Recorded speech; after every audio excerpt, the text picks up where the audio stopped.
100 में आपका स्वागत है। आइए सुपरफास्ट 100 में अब खबरों का सिलसिला शुरू करते हैं। दुर्गा शक्ति के निलंबन मामले में यूपी सरकार के झूठ का पर्दाफाश हो गया है। इंडिया न्यूज के हाथ लगी LIU की रिपोर्ट के मुताबिक धार्मिक स्थल की दीवार गिराए जाने के समय दुर्गा शक्ति नागपाल वहां पर मौजूद ही नहीं थी।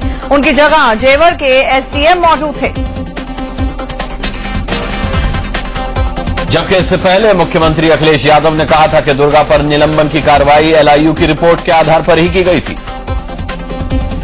के साथ साथ और भी रिपोर्टें हैं, LIU की भी रिपोर्टें हैं, और भी जानकारियां हैं, वो भी जानकारी करनी चाहिए।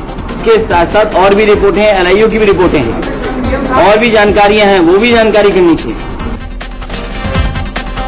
LIU की रिपोर्ट के मुताबिक मस्जिद के निर्माण की जानकारी CO SDM जेवर और थानाध्यक्ष रघुपुरा को दी गई थी और 27 जुलाई को मौके पर पहुंचकर SDM जेवर के निर्माणाधीन दीवार को गिरवाया था। इस रिपोर्ट में IAS दुर्गा शक्ति नागपाल के मौके पर मौजूद रहने की कोई जिक्र ही नहीं है।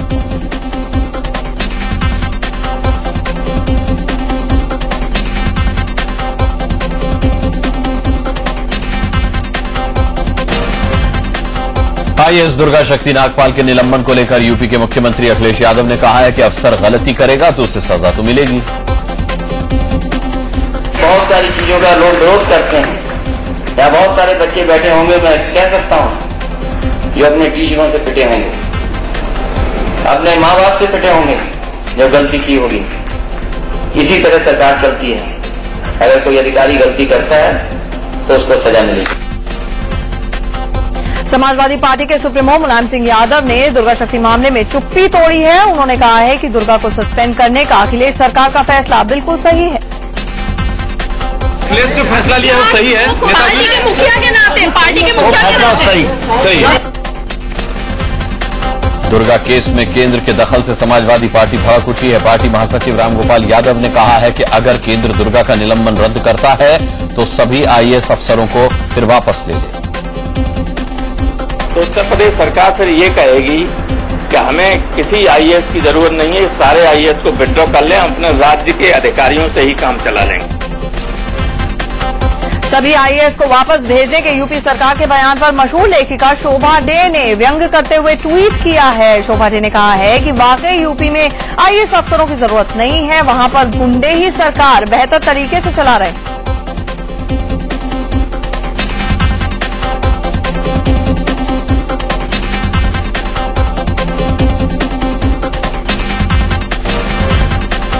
इससे पहले यूपी के निलंबित IAS अफसर दुर्गा शक्ति नागपाल के मामले में प्रधानमंत्री ने कहा कि जो भी फैसला लिया जाएगा वो कानून के हिसाब से लिया जाएगा।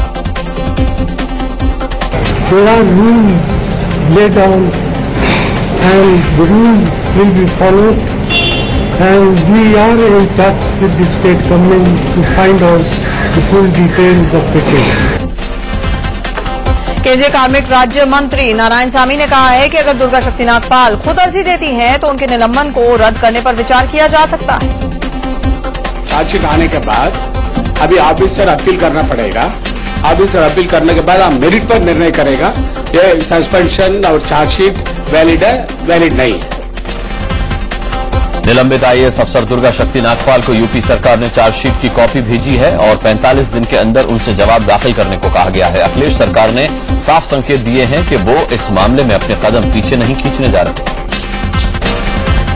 दुर्गा मामले में सोनिया गांधी की चिट्ठी पर शिवसेना सुप्रीमो उद्धव ठाकरे ने चुटकी ली है। पार्टी के मुखपत्र सामना में उन्होंने लिखा है कि दूसरे राज्यों में जब अफसरों पर अन्याय होता है तो सोनिया चिट्ठी क्यों नहीं लिखती। BSP सुप्रीमो मायावती ने एक बार फिर कहा है कि IAS दुर्गा शक्ति नागपाल के साथ अन्याय हुआ। उन्होंने कहा कि यूपी में कानून व्यवस्था पूरी तरह से ध्वस्त हो गई है।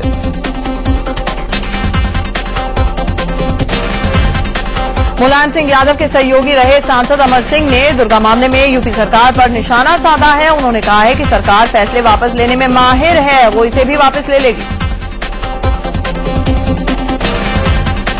बीजेपी की महिला मोर्चा इकाई ने भी दुर्गा शक्ति के निलंबन के विरोध में विधानसभा के सामने प्रदर्शन किया और अखिलेश सरकार का पुतला फूंका। IAS दुर्गा शक्ति के निलंबन के विरोध में आम आदमी पार्टी के कार्यकर्ताओं ने मुख्यमंत्री आवास का घेराव किया। इस दौरान प्रदर्शनकारियों और पुलिस के बीच में झड़प भी हुई। आम आदमी पार्टी के कार्यकर्ताओं ने कानपुर में भी धरना प्रदर्शन किया। आप कार्यकर्ता दुर्गा के निलंबन को रद्द करने की मांग को लेकर फूलबाग में गांधी प्रतिमा स्थल पर धरने पर बैठे। ग्रेटर नोएडा में अल्पसंख्यक समुदाय के लोगों ने दुर्गा शक्ति नागपाल के समर्थन में लामबंद होना शुरू कर दिया है। इनका कहना है कि वक्फ बोर्ड की जमीन पर भूमाफियाओं ने कब्जा कर लिया था, जिसके खिलाफ दुर्गा शक्ति नागपाल ने अभियान चलाया। आईएएस दुर्गा मामले पर दिग्विजय सिंह ने बीजेपी पर निशाना साधा है। उन्होंने ट्विटर पर लिखा है कि बीजेपी यूपी में रेत खनन माफिया का विरोध कर रही है, लेकिन क्या बीजेपी मध्य प्रदेश में चल रहे रेत खनन माफिया तंत्र पर लगाम लगा पाएगी?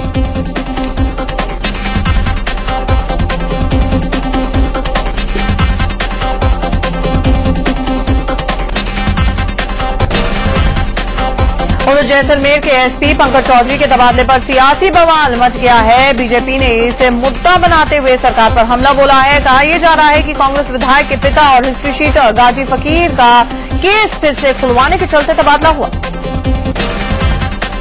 राष्ट्रीय हरित न्यायाधिकरण यानी कि एनजीटी ने देश में नदियों के पास से बिना किसी लाइसेंस या पर्यावरण मंजूरी के रेत खनन पर रोक लगा दी है। मंतर में विदर्भ समर्थकों ने धरना प्रदर्शन शुरू कर दिया। धरने में शामिल होने के लिए नागपुर से सैकड़ों की तादाद में लोग पहुंचे। विदर्भ को अलग राज्य बनाए जाने की मांग पर बीजेपी के पूर्व अध्यक्ष नितिन गडकरी ने कहा कि अगर कांग्रेस संसद में तेलंगाना के प्रस्ताव के साथ विदर्भ को भी अलग राज्य बनाए जाने का प्रस्ताव लाती है तो बीजेपी पूरा समर्थन करेगी। उधर अलग बोडोलैंड राज्य की मांग को लेकर असम के कुछ सांसदों ने संसद परिसर में खूब नारेबाजी की। बोडोलैंड का बड़ा सा मैप लेकर इन सांसदों ने अलग राज्य की आवाज उठाई। असम के कोकराझार में बंद का खासा असर देखा जा रहा है। यहां अलग बोडोलैंड राज्य की मांग को लेकर ऑल बोडोलैंड स्टूडेंट यूनियन ने बंद बुलाया। उधर दार्जिलिंग में अलग गोरखालैंड की मांग को लेकर बंद के तीसरे दिन भी प्रदर्शनों का दौर जारी रहा। नए राज्यों के गठन को लेकर यूपी के मुख्यमंत्री अखिलेश यादव ने विरोध जताया है। उन्होंने कहा है कि ऐसे बंटवारों से देश में नाराजगी फैलती जा रही है। अंडरवर्ल्ड डॉन अबू सलेम को सुप्रीम कोर्ट से बड़ा झटका लगा है। सुप्रीम कोर्ट ने साफ कर दिया है कि सलेम का प्रत्यर्पण नहीं किया जाएगा, यानी कि अब सलेम वापस पुर्तगाल नहीं जा पाएगा। सलेम ने पुर्तगाल की अदालत के फैसले का हवाला देते हुए प्रत्यर्पण की अर्जी लगाई थी। हालांकि सुप्रीम कोर्ट ने सीबीआई से यह जरूर कहा कि वो सलेम से सारे आरोप हटा ले जिसमें उसे फांसी की सजा हो सकती। आईपीएल फिक्सिंग पर बनी बीसीसीआई की जांच टीम को अवैध बताने वाले बॉम्बे हाईकोर्ट के फैसले को बीसीसीआई ने सुप्रीम कोर्ट में चुनौती दी। दिल्ली में 16 दिसंबर को हुए बसंत विहार गैंगरेप केस में नाबालिग आरोपी पर जुवेनाइल जस्टिस बोर्ड ने अपना फैसला 19 अगस्त तक के लिए टाल दिया है।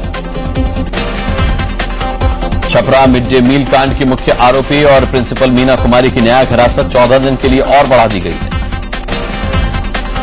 एमपी के मुख्यमंत्री शिवराज सिंह चौहान के नेता प्रतिपक्ष अजय सिंह पर मानहानि के केस के मामले में सुनवाई कल तक के लिए टल गई है।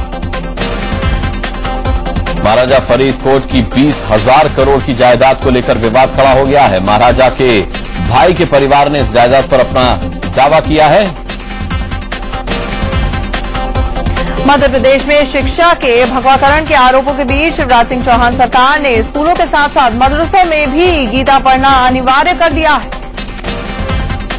इस संशोधन के तहत क्लास 1 और 2 की विशिष्ट उर्दू और विशिष्ट अंग्रेजी के साथ इसी सेशन से गीता पढ़ाए जाने का आदेश जारी कर दिया गया। केंद्रीय कर्मचारियों को मनमोहन सिंह सरकार एक बड़ा तोहफा देने वाली है। खबर है कि महंगाई भत्ता 90% कर दिया जाएगा, जो कि अभी 80% है। केंद्र सरकार अगर महंगाई भत्ते में इजाफा करती है तो इससे 50 लाख कर्मचारियों को फायदा होगा। दिल्ली में बीजेपी ऑफिस के बाहर अकाली दल के कार्यकर्ताओं ने जमकर प्रदर्शन किया। बीजेपी के खिलाफ अकाली दल का ये प्रदर्शन गुजरात के कच्छ में जमीन को लेकर था। बिहार में बार बार मंत्रिमंडल विस्तार की चुनौती दे रही बीजेपी को आज नीतीश कुमार ने करारा जवाब दिया। नीतीश ने कहा कि बीजेपी अभी कुर्सी के मोह में फंसी है। नीतीश की चुटकी बीजेपी को बेहद नागवार गुजरी। बीजेपी ने इस पर पलटवार में देरी भी नहीं की। पटना में मुख्यमंत्री नीतीश कुमार ने जनता दरबार लगाया। यहां उनसे मिलने की मंशा लेकर कई लोग पहुंचे, लेकिन उन्हें मिलने नहीं दिया गया। नीतीश के जनता दरबार की कवरेज के लिए विदेशी पत्रकार भी यहां पर पहुंचे। जनता दरबार में पहुंचे एक ऑस्ट्रेलियाई पत्रकार ने मुख्यमंत्री के इस जनता दरबार की तारीफ भी की। आरएसएस के सरसंघ चालक मोहन भागवत ने जयपुर में जैन मुनि तरुण सागर महाराज से मुलाकात की। जैन मुनि ने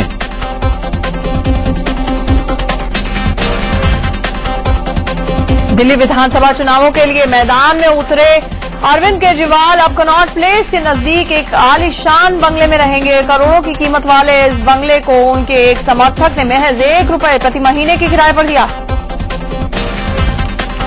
कानपुर में पहली बार अखिलेश सरकार की योजना के तहत इंटर पास छात्रों को लैपटॉप बांटे गए। कानपुर में छात्रों को लैपटॉप बांटने के कार्यक्रम के दौरान मंच पर एक शातिर अपराधी यूपी सरकार के कई मंत्रियों के साथ नजर आया। मंच पर ग्राम विकास मंत्री अरविंद सिंह गोप और दूसरे कैबिनेट मंत्री भी मौजूद थे।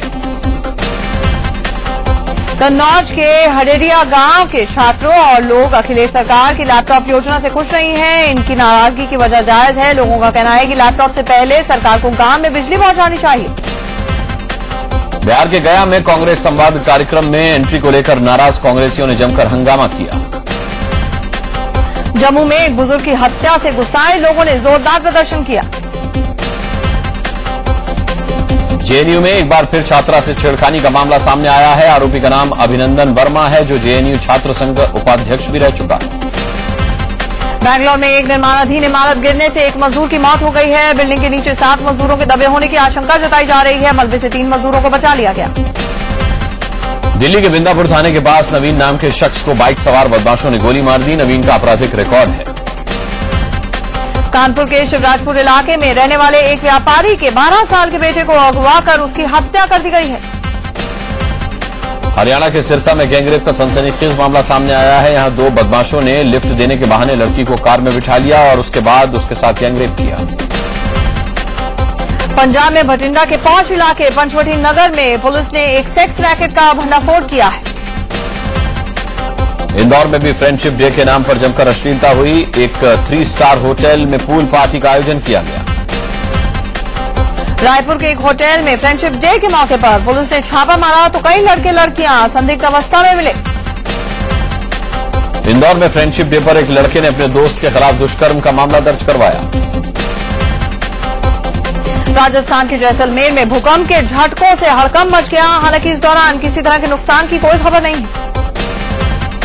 उमस से परेशान दिल्ली के लोगों को बारिश से थोड़ी राहत मिली है। साउथ दिल्ली में जोरदार बारिश से मौसम सुहाना हो गया।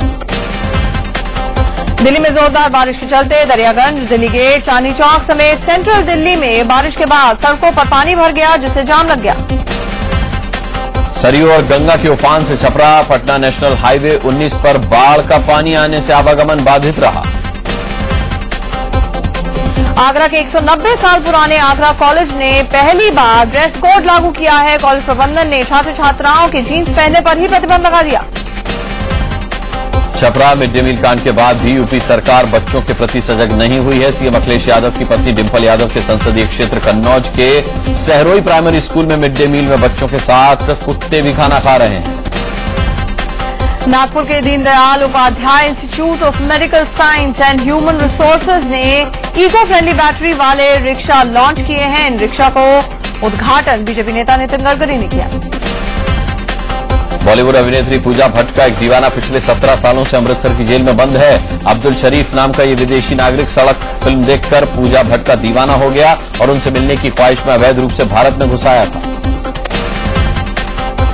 शरीफ को 1997 में वाघा बॉर्डर से भारत में दाखिल होते समय गिरफ्तार कर लिया गया था। उसके पास जरूरी दस्तावेज नहीं थे। उसे 2 साल की सजा हुई, जो 1999 में पूरी भी हो गई।